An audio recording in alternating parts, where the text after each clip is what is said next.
Hi friends, നമുക്കൊരു വചനം വായിക്കാം. വചനം മാംസമായി നമ്മുടെ ഇടയിൽ വസിച്ചു. അവൻ്റെ മഹത്വം നമ്മൾ ദർശിച്ചു.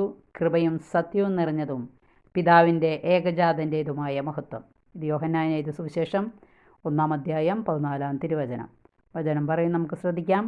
പാപം വഴി നഷ്ടപ്പെട്ടു പോയ മഹത്വം വീണ്ടെടുക്കാൻ മനുഷ്യനെ സഹായിക്കുന്നതിന് വേണ്ടിയാണ് ദൈവം മനുഷ്യനായി അവതരിച്ചത്.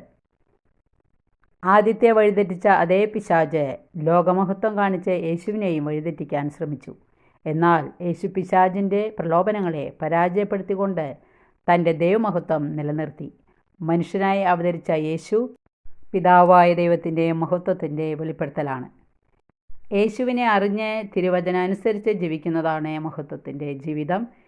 യേശു എങ്ങനെ ജീവിതത്തിലൂടെ ദൈവത്തെ മഹത്വപ്പെടുത്തുകയോ അതുപോലെ നാമും ദൈവത്തെ മഹത്വപ്പെടുത്തി ജീവിക്കണമെന്ന് ദൈവം ആഗ്രഹിക്കുന്നു.